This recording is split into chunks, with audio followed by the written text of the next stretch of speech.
CMR shopping mall Dasara ధమాకా offers అద్భుతమైన offers తో పాటు అబ్బురుపరిచే స్పాట్ గిఫ్ట్స్.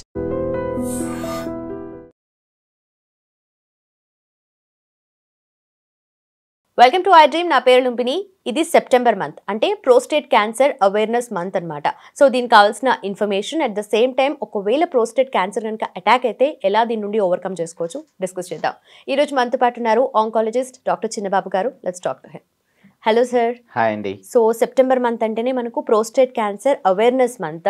అండ్ ఇప్పుడున్న దాని ప్రకారం చూసుకుంటే మన ఇండియాలో ఇన్సిడెన్స్ పర్సెంటేజ్ ఎలా ఉంటుంది సార్?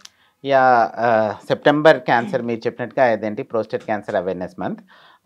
మనకున్నటువంటి ఐసీఎంఆర్ డేటా ప్రకారం ఓకే, సో 2023 గ్లోబోక్యాన్ డేటా ఏం చెప్తుందంటే around 36,000 of new cancers, prostate cancers ఇదేంటి 2023లో ఇదేంటి ఇన్సిడెన్స్ ఉంది అని చెప్తుంది.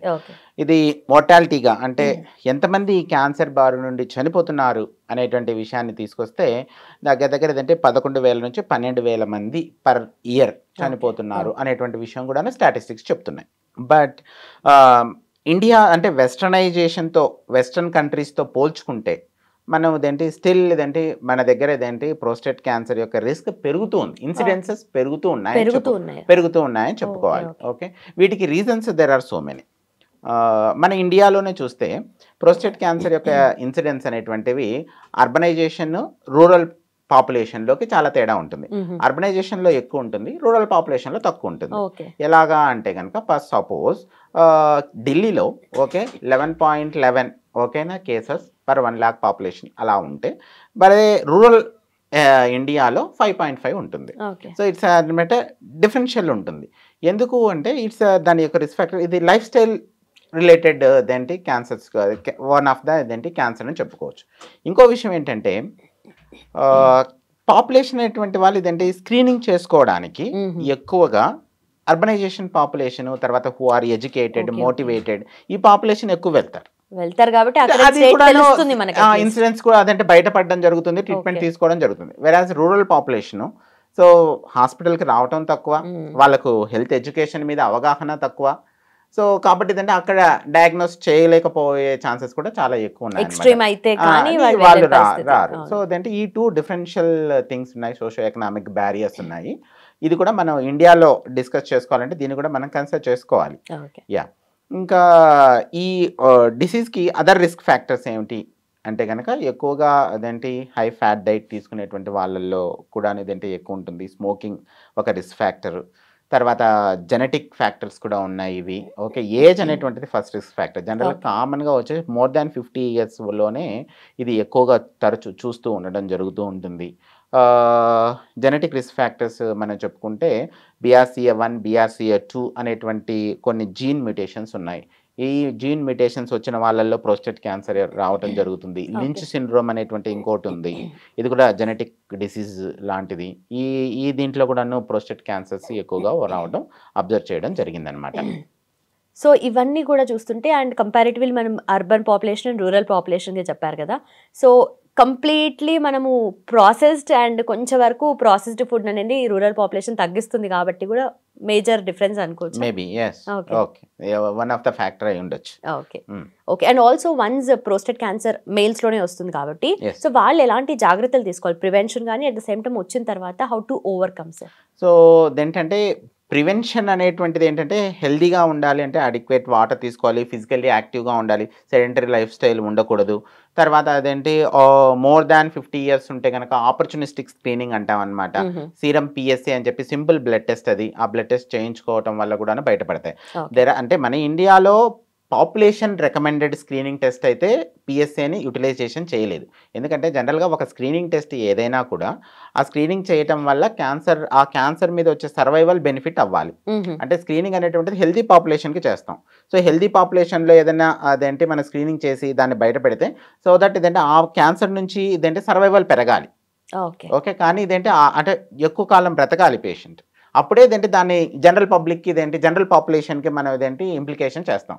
అలాంటి రిజల్ట్స్ మనకు కార్సినోమా ప్రోస్టేట్లో స్క్రీనింగ్ పద్ధతులలో రాలేదు. అందుకని ఐసీఎంఆర్ కావచ్చు ఇదేంటి ఇది రికమెండేషన్ జనరల్ పబ్లిక్ అయితే రికమెండ్ చేయదు. కానీ ఆపర్చునిస్టిక్ స్క్రీనింగ్ అంటారు. ఏంటి అంటే కనుక ఇప్పుడు ఇన్సూరెన్సెస్ పాలసీస్ కావచ్చు, కంపెనీ పాలసీస్, తర్వాత కార్పొరేట్ పాలసీస్ ఉంటాయి. సో వీళ్ళు ఇదేంటి మోర్ దాన్ 50 years ఉన్నటువంటి మగవాళ్ళందరికీ కూడా పిఎస్ఏ టెస్ట్ చేస్తారు.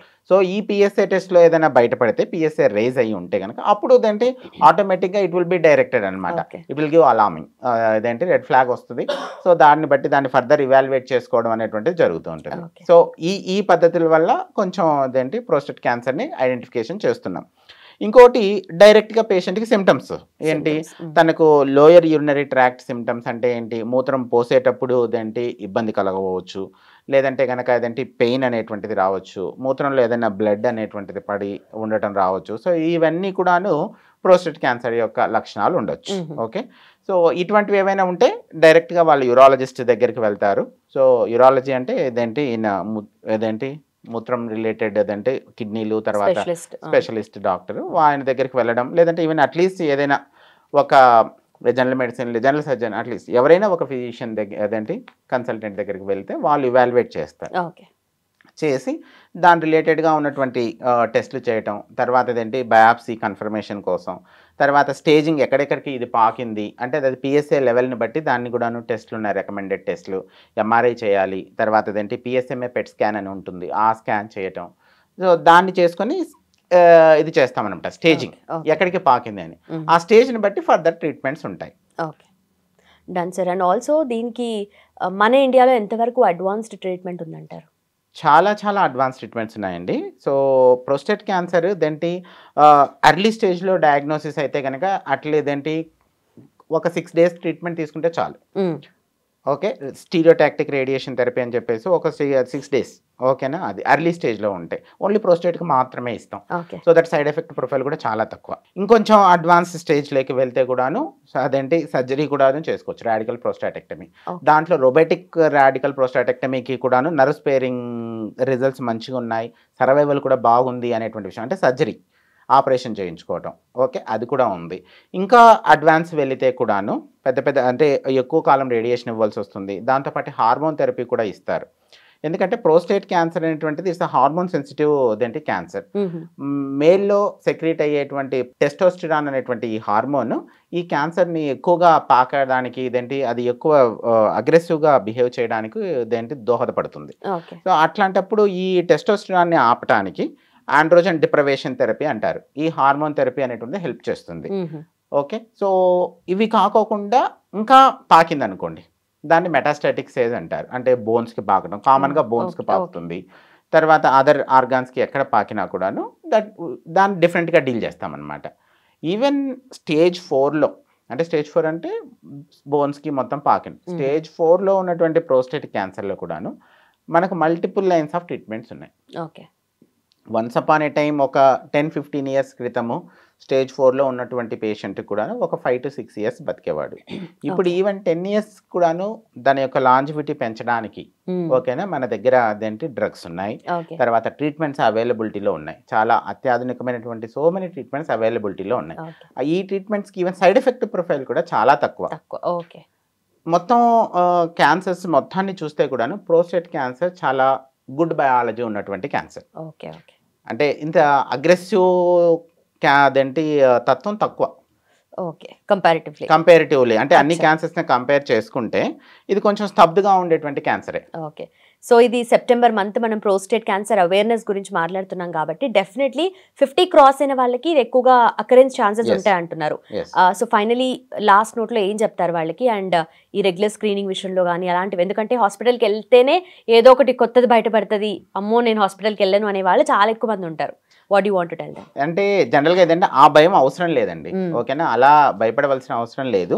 బట్ మోర్ దాన్ 50 ఉండి తర్వాత స్మోకింగ్ హిస్టరీ కానీ ఫ్యామిలీ హిస్టరీలో ఎవరికైనా అదేంటి క్యాన్సర్, అదేంటి బ్రెస్ట్ క్యాన్సర్, లేకోకుంటే ఓవరీ క్యాన్సర్, కొలాన్ క్యాన్సర్, ఇటువంటి ఏమైనా ఫ్యామిలీ హిస్టరీ ఉండింది అనుకోండి, లేదు ఫ్యామిలీలో ఎవరికైనా జెనెటిక్ మ్యుటేషన్ BRCA1 BRCA2 అని జీన్ మ్యుటేషన్స్ ఏవైనా ఉన్నాయి, అటువంటి వాళ్ళు ఇదేంటి ఖచ్చితంగా ఇదేంటి PSA చేయించుకోవాలి. సో ప్రోస్టేట్ క్యాన్సర్ రిస్క్ చాలా ఎక్కువ కాబట్టి సో వాళ్ళు ఇదేంటి 50 years దాటిన తర్వాత ఇయర్లీ వన్స్ ఇదేంటి PSA చేయించుకుంటే PSA టెస్ట్ చాలా చాలా ఎకనామికల్ అండి. ఓకేనా. సో PSA చేయించుకోవడం వల్ల వాళ్ళు ఇదేంటి అర్లీ స్టేజ్లో డయాగ్నోస్ చేయటం వల్ల క్యూర్ పాసిబుల్ అవుతుంది. సో ఈవెన్ క్యాన్సర్లో ద మెయిన్ అంటే వర్డ్ ఏంటంటే early diagnosis is key for the cure. Done sir, thank you so much. Thank you అండి. Sir, one life lesson what medicine has taught you. Whatever you can do without expecting. But I really believe మన positive attitude ఉంటేనే మనం ఏదైనా సాధించగలం. గట్ని మనం కరెక్ట్గా deal చేసినట్లయితే అది మనకి పాజిటివ్ హార్మోన్స్ని రిలీజ్ చేస్తుంది. షుగర్ వచ్చిన వాళ్ళ పరిస్థితి ఏంటి? పొట్ట దగ్గర పెరిగితే దాన్ని ఆండ్రాయిడ్ అంటారు, ఆండ్రాయిడ్ ఫోన్ కదా. అసలు థాట్స్ ఎందుకు వస్తాయి? బ్రెయిన్ డెడ్ అంటే దానికి ప్రపంచం అంతా కూడా కొన్ని నిర్దిష్టమైనటువంటి లక్షణాలు.